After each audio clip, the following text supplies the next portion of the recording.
Ho ho buddies from Borderline Games, I'm Gareth and today we're playing Beyond Our Rule Ripper, and last time on Beyond Our Rule Ripper we managed to get through Council 8. Was it the 8th Council? We got through that. And we've seen this scene so many times, this kind of interlude that happens after the Council, that I'm just going to skip to it until we get to new text, because I can see that that is translucent. So let's go straight ahead and do that. Boop. Boop. There we go. I wonder if there's any here. Oh, I guess there is. Okay, and so we reach the present. My current life, or I guess the one I had until yesterday. I can't keep looking away. This might be the last hour of my life. Maybe that's why all these memories have been coming back to me. They do say your life flashes before your eyes when you're about to die. They do say your life flashes before your eyes when you're about to die. Poker or billiards? This game won't allow our coexistence any longer. I could consider giving up my life for some, but not him. I could never become like the hero I admired. So if there's no other choice, perhaps it's time I try to emulate my friend instead. Emulate who? Coffee? The Breaker. Okay, this is definitely... Oh, Tiebreaker. This is definitely a new chapter, which is great. Because we kept on getting Fermata, I think. Which means pause.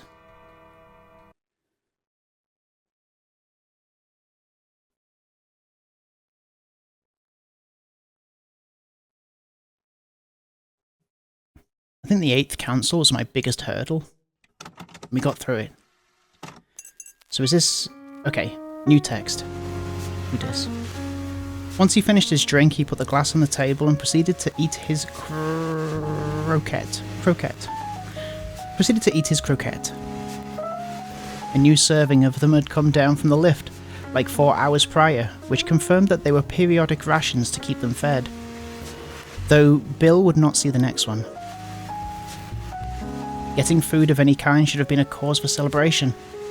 If only the current situation allowed for such feelings. With no time to lose, they'd grabbed their antidotes and croquettes from the counter as soon as they'd arrived, and moved to the usual spot. Despite there being no rules stopping them from taking all the food, they only grabbed one each to prevent extra unnecessary conflict. Everyone had done the same, giving the counter a quick visit to grab what was theirs and nothing else. Only Poker had remained at the counter, showing his confidence in his position, and that had to change. While eating, his gaze fell on Coffee. She was taking her time drinking the antidote, looking ahead with an odd expression.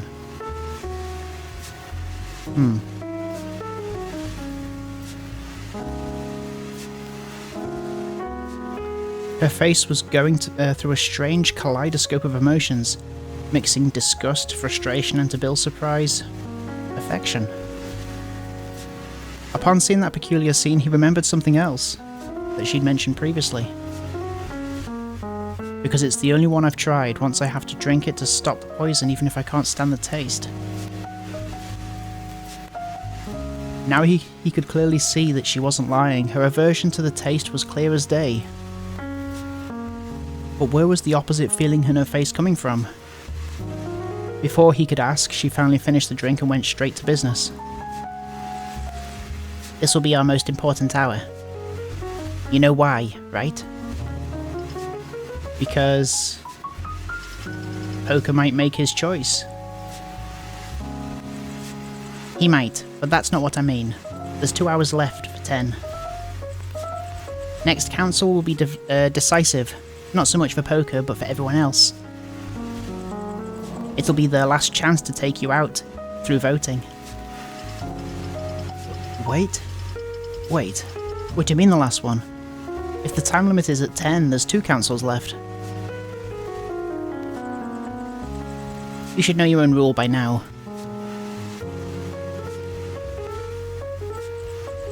It's fine. The point of this alliance is to help each other out, after all. The clarification screen states that the time limit is reached right after the 10th Council, before the antidotes arrive. Ah. Yeah. If they accused me in that council, by the time the poison killed me and my rule disappeared, they... Exactly. They would break the rule before it was gone. When a player is eliminated from the game, their rule isn't removed right away. That only happens right after their death, as Dart's case clearly demonstrated. Right. We are our rules, after all. So if they don't vote me out during the next council, their only other choice will be letting Poker take care of me. We should take the initiative and start Four's accusal ourselves, and make sure it's incorrect. But we're two against everyone else. I know. That's why I'm saying we should be the ones to start it, so we can win in a tie. And how are we supposed to get a tie? If they decide to accuse me, they'll win. I don't think we can do anything about that. Our last hope is that they prefer leaving it to Poker. I mean, isn't that already what they want? For him to do the dirty work for them. That only works if he ends up taking their side, which means either betraying each other or taking down Piano. That hopeless standstill still remained, without a clear solution. Regardless, this might be the game's final hour. If you survive the council, be it because we stop them or because they decide not to vote, Poker won't have any more reason to prolong this. They'll all be forced to ask him to kill us. With him as their only saviour, all pacts will be off the table. It'll be all left to him. In other words, we have to defeat Poker. Obviously, if we manage to take him out and stop your accusation, the last obstacle in our way to victory will be staying alive for one more hour. Or putting an end to 2 more lives to save 1. In any case, Poker must fall. So it's time, huh? He had to end a life, several in fact. Poker would only be his first victim. Holding back his emotions, he focused on his target. And again, there's only 2 of us. Any ideas? As opposed to the other problem, here we have one possible ally. We have to convince Piano to help us. Piano? You think he'll want to? Nobody seems willing to kill a kid. The one threat to him is us because of my rule. I know, but we have to give it a shot. Guess so. Nobody will hand us the victory on a silver platter, that's for sure. Let's go look for him then. We'll have a better chance talking face to face than over texts. True. Although, we should split up. Time is limited and, moreover, I don't think I'll be of much help with Piano. While you go talk to him, I'll try my luck with Poker. What exactly are you expected to get from him? I don't know. I guess I'm desperate enough to try every option possible. If that conversation had made one thing clear, it was that all the odds were stacked against them. No time for hesitation, however. They had to take action. There were less than 40 minutes left for the council that would decide everything. Even having the rule that gave them victory by simply biding their time, they still had to fight for their lives in those last 2 hours. Got it. I'll send you a text when I'm done. We'll meet back here. Coffee nodded. Ooh, then she floated. They stood up and looked at each other with determination before going their separate paths. Each could clearly see the fear in the other being's clumsily hidden beneath a mask of daringness. Each could clearly see the fear in the other being clumsily hidden beneath a mask of daringness, but the simple act of wearing it proved that they wouldn't give up. On a whim, attempting to lift their spirits, Bill extended his hand, face down toward her. Clearly she wasn't big on the idea of putting their hands together, as a team, but after hesitating for a few seconds, she put her hand on top. Godspeed. Yeah, good luck to you too. Didn't expect you'd do it, to be honest. Normally I'd never, but at this point I'll take anything that could improve the mood. Be careful with poker. He's had plenty of time to kill us by now. I can't imagine him suddenly changing his mind solely from me going alone. Yeah, but still. Be careful. I will.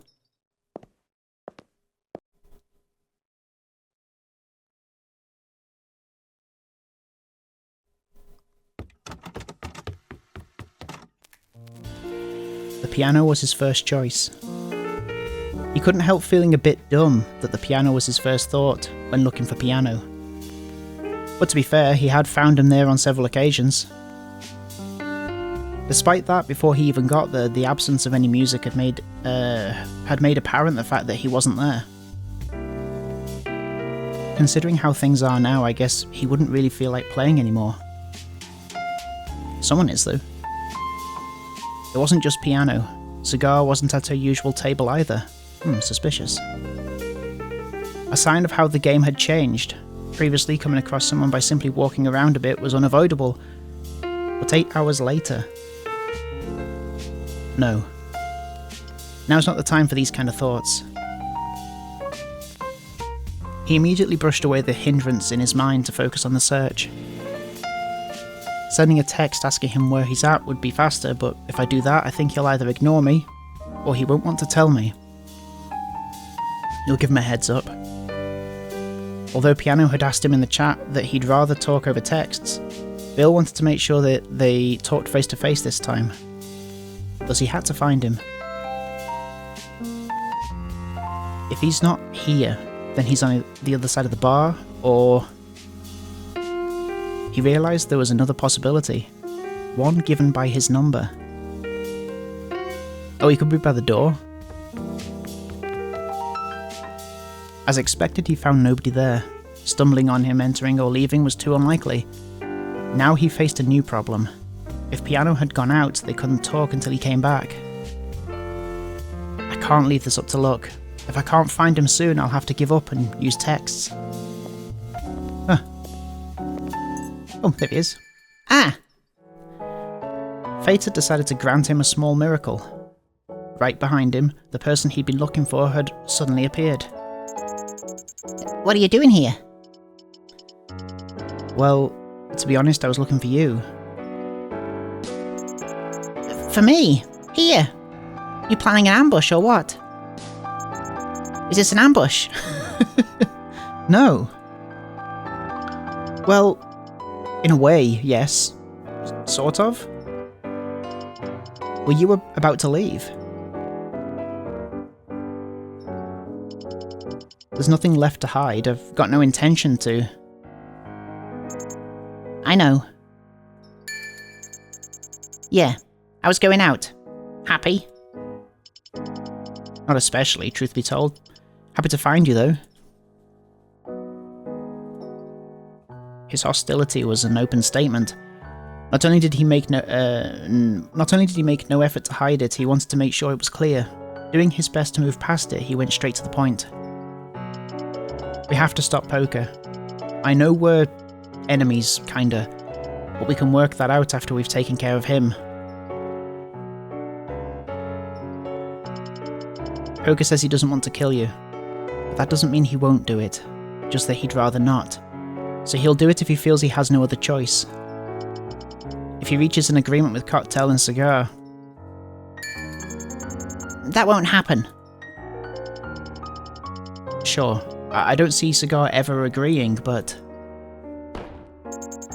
And how are you going to work this out? We take down Poker and then what? What's the plan? You'll get your victory in an hour. All you gotta do is wait it out. So stop acting as if you care about us.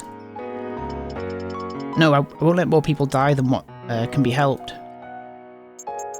Oh, so you'll kill someone. Can you do that? Who'll you choose? Whoever it is, it won't be you. That's exactly what Poker's saying. Why should I trust you any more than him, huh? But he's a killer. The same thing he would become if he went down that path. Admit it! You'll kill everyone if you cared so much about saving them. You'd kill yourself. That would save everyone. Oh, getting called out by Piano. You're a coward. You knew from the start what would happen and you kept watching and did nothing. And now that this thing's almost done, you're still doing that. You only care about your life. Your shit life that you hate. Why do you want to save yourself so badly if you hate yourself so much? Makes no sense. Nothing makes sense. Why did this happen? Why me? Oh, and he's gone.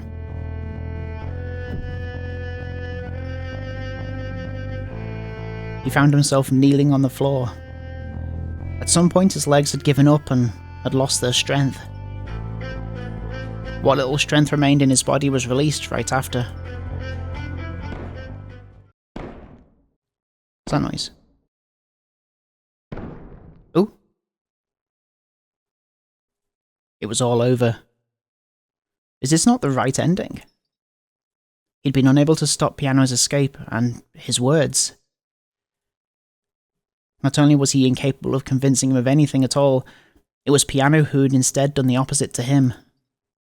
If Rule 4 disappeared, if he sacrificed himself for them, if he died, perhaps something inside of him had already died at that moment. It's vodka. Live a life you won't regret it either, and yet I still need to get out of here. Call me selfish if you want, but now I have a reason for wanting to go back to that life. No. I can't fail them.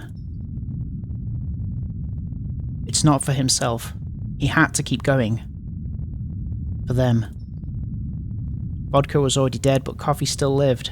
As allies, they had to rely on each other. Even if his death wouldn't make her unable to survive, per se.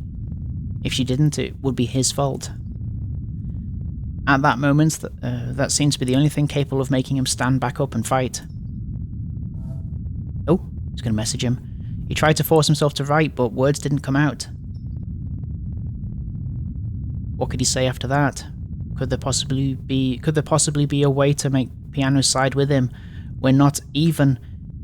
Could there possibly be a way to make Piano side with him when even he himself had the will to live up to his own principles? I failed. Oh, we messaged Coffee. Right, okay.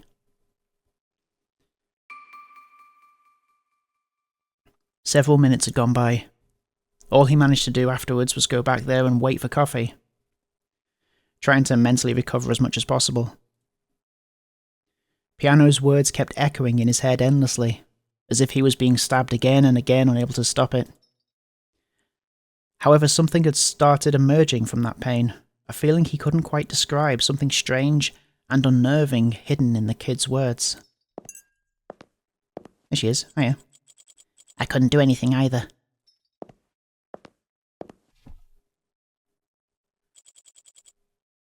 Think there's any hope with Piano? No. Sorry. He'd expected some more questions, especially about his despondent mood, but Coffee was completely engrossed in her thoughts. Maybe I'm better at hiding it than I thought. But despite not wanting to talk about what had taken place, he felt the need to say something. Piano went out, so I couldn't do anything else. You saw him leave?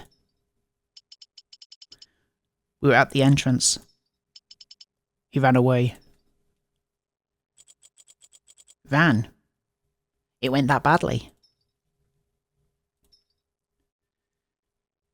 Perhaps deep down he did want Coffee to ask, so he could let all his sorrows out. Meanwhile, I was the one who pretty much ran away from poker. I couldn't stand his bravado one more second. I tried to figure out what he was thinking, what he's planning to do after all, but it was like trying to knock down a wall with your bare hands. He kept avoiding my questions, and in the end I couldn't stop him from taking complete control of the conversation. On top of that, his poker face is so good that it feels trained. It makes me wonder if that's the reason why he was given that name. I feel bad for asking, but how do I look to you? Huh? What do you mean? My face? I don't get it, it's the same as always. He was about to say something, but the mist on his mind cleared up for a moment, revealing the root of the issue. Wait, is this... What? I'll remind you that sometimes I have issues grasping some things. If there's something wrong, please tell it to me straight. Right. That's exactly it, my bad, I forgot. I thought you'd notice I was looking quite glum and ask about it. Well, you're clearly not very cheerful. Me neither. But that's to be expected considering we both failed and our options are running out, right? Sure, but it's more than that. Let's just say my talk with Piano went worse than you imagine. What, you had a fight? Is that why he ran away? No. You're way off. I never hurt a kid. I thought so. So he was the one who beat you up? That would explain your mood. Beat me up? Piano! You make it sound implausible when he's always so confrontational. But if that's not it, what happened? Forget it. I'd rather not go into details. Well, you clearly want to go into details. Then why bring it up at all, exactly? These sort of things are the reason why I'm incapable of understanding people. Don't get me wrong, I'm not blaming you specifically. I guess you have your reasons to keep it to yourself. It's not like I need to know anyways. Knowing he rejected the idea is enough for me, that's why I didn't go any further. When you put it like that, yeah, it makes sense. Again, my bad. Sorry. Still, it's not like I want to use my communication issues as an excuse. I admit that I often don't put enough effort into making it easier to talk to me. Often, so you put in effort sometimes. Let's drop the subject and focus, okay? Right. We should. Are you feeling better now? Huh? Actually, now that you ask, I think our little back and forth helped me forget about it a bit. Oh, I see. Good to hear. Pretty good. Yeah.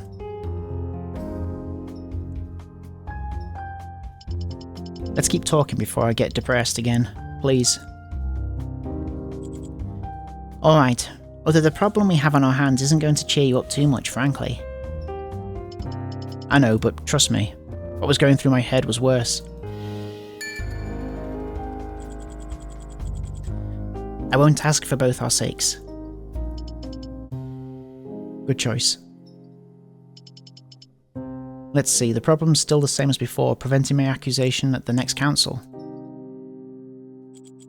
And we can't stop it alone. We need one more vote. In less than 2 hours their survival and victory would be guaranteed, and yet they still feel cornered by that great obstacle, the 9th Council. However, even if they did, the big dilemma still awaited them after it. The one that had almost consumed Bill once again. As much as he wanted to believe that his choice was final, a dark stain was still tainting his resolve. He wanted to keep talking to avoid looking at that part of himself, but both of them fell silent, deep in thought until... Coffee. I think I need to come clean about something before moving on. Huh? I try to put it aside, but I can't ignore it anymore. It's because of my stubbornness that we've ended up like this, and now it's time to fix that. And fix myself. I agreed to this alliance and to winning the game with you, but I was just fooling myself. Don't tell me you're changing your mind now. It's the opposite, actually. I want to accept it for real, accept my mistakes and accept the situation. Sorry if I get too personal, but I need to let it all out.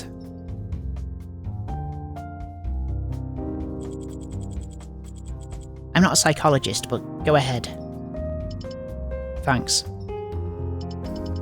the start, I've wanted to save everyone, even if it seemed impossible. I never actually believed it could be done, but the reality is that deep down I never cared if I could or not. If it had been proven that it was impossible without a shadow of a doubt, even then, I wouldn't have given up. I would have kept going, unable to accept the truth. I would have preferred to die trying than admitting it. That contradicts what you're doing right now. Sharp as ever. I think that's what I thought at first, but after the deaths, something changed. One death was enough to shatter my goal. I decided that even if not all 10 of us would make it, the 9 remaining would. But that was just my coping mechanism. My goal changed from saving us to stopping the killer. I gave up while telling myself I hadn't. I realised it after Vodka's death. I've been thinking ever since. I denied wanting to be a hero several times. I didn't want to be seen as one. But no matter how hard I denied it, my actions said otherwise. I was just running away from the duty I'd given myself. And I think I've finally understood why. I'm still trying to imitate him. Who? My brother, my hero. I admired him and didn't want to disappoint him, but even as a kid I recognised that I couldn't be like him. I failed. I felt inferior, useless, weak, and I could never see myself as anything else, and yet, while being aware of that, I couldn't forget what he taught me. When I see someone in need of help, I can't stop myself from jumping in, even if I can't do anything, even if I make it worse. That's what I've realised. I've ended up in some middle group where I can't be like him. I don't see myself that way, yet I keep doing it. A hero complex, then? Not exactly. There's something more. A piece missing. In order to save 3 people, 3 more have to die. So far, I've refused to kill, but if I don't, I'll cause even more deaths. No matter what I do, people will die. Even if I sacrifice myself, they'll die. But my life can save 1 person. That's why I've been wondering something. Is it selfish to save myself? No. You have to value your life over the lives of strangers. That's one possible answer. Bill. I know. I don't want to die, but living with the burden of having taken away other people's lives doesn't sound much better.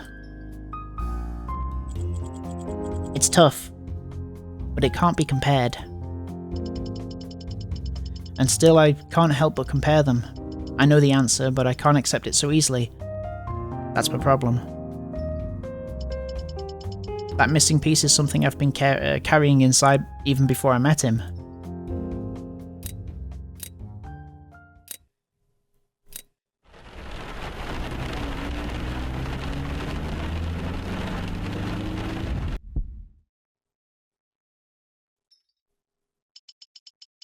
I don't want to be left alone again. I lost my parents, then I was separated from the one I considered my brother, and my powerlessness made me lose my first friend. If now I'm the last one standing here, I understand. Not completely, but I know what it's like to feel alone. I've never lost someone, but only because I never had anyone to lose in the first place. But now I do. Remember what I told you before? The light. You met someone. Coffee's eyes changed. That light she mentioned was reflected in them, a warmness that melted her heart, frozen after years of solitude. It was a story that many would consider corny and trivial too. Too sweet and cliche, but to her, it was her reason to live. Oh? It happened while I was doing one of my walks around the city. Okay, and I guess we're going to look into Coffee's backstory some more. Next on Borderline Games, thank you so much for watching this episode of Beyond Our Rule Ripper, and I'll see you next time. Have a good evening, take care, bye-bye. Bye-bye.